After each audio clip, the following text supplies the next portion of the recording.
Unfortunately, I have one more recipe to take a little time here. I can get started on that. All those biscuits are finishing.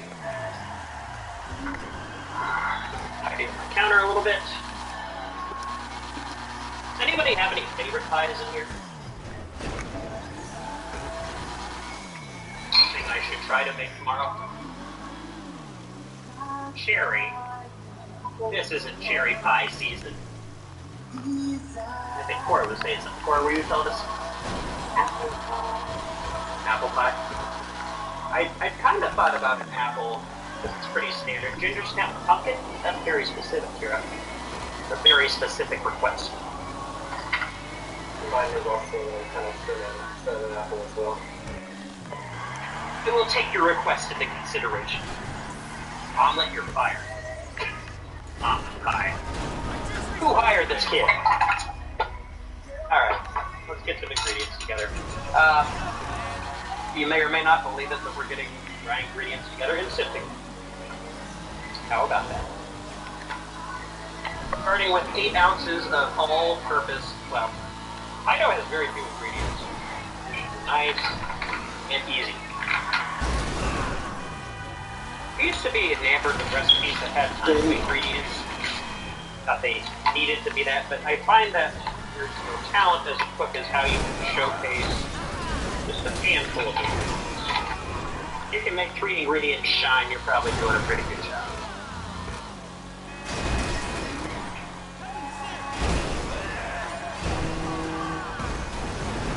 I think pie is one of those good old straightforward, honest things.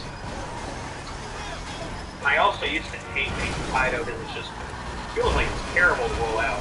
Super difficult. But I've learned some things that make it easier. So, I'm going to share those.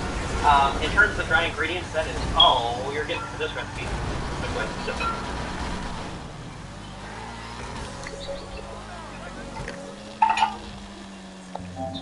Good. Oh, yes.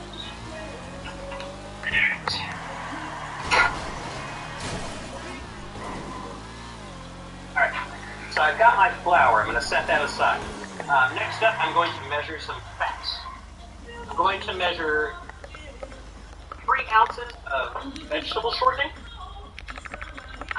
I don't know how you guys feel about Crisco, but it's not my favorite. But it has some practical purposes. I like that about it. So I'm using 2 different kinds of fat in this pie dough. I'm using vegetable shortening and then also butter.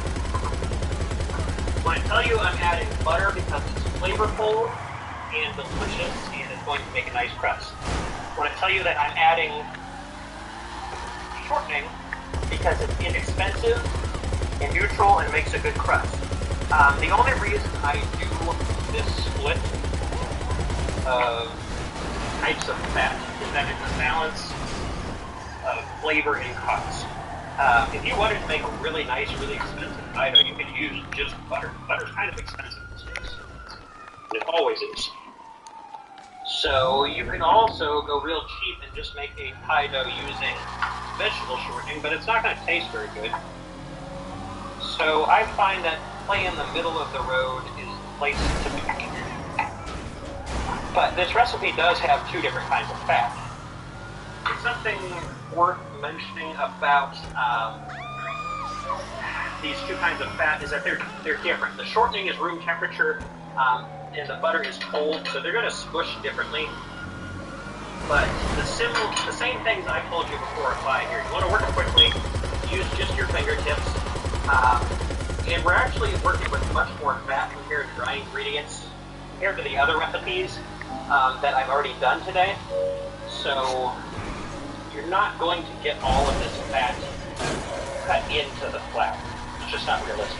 It's not going to happen. But what you can do is definitely squish it up into nice large flakes. The larger the flakes are, the more flaky your pie crust is going to be. Obviously there's some limits on that. You can't just squish one giant piece of butter into the dry ingredient and say it's going to be one big flake. Maybe it would be, but this is what you're going to have. Listen to me. A piece of fat coated with a little bit of dry So there's 2 more ingredients in this recipe. And one of them is probably somewhat guessable. Going to be water. But something very important about that water is that it needs to be cold. How cold? Ice cold. The colder, generally, the better, until it reaches the state of ice, and then it's not better. I'm going to measure 2.5 ounces of water, to which I'm going to add 1/8 teaspoon of salt. Salt is not in this for flavor. Salt is in this because it makes baked goods more tender, especially something to make it more tender. I am dissolving in this water because it's the best way to incorporate that small amount of salt throughout the entire recipe. How would that run it over? I'm going to add that water, salt, just like before. I'm going to do a little pre-mixing with my fork. I got you. Yeah, that's disgusting.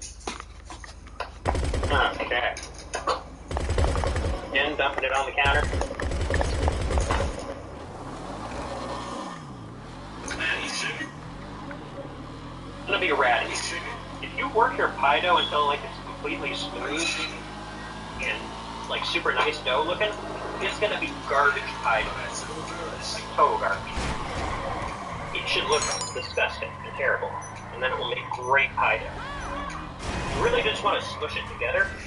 It will make this kind of ratty thing.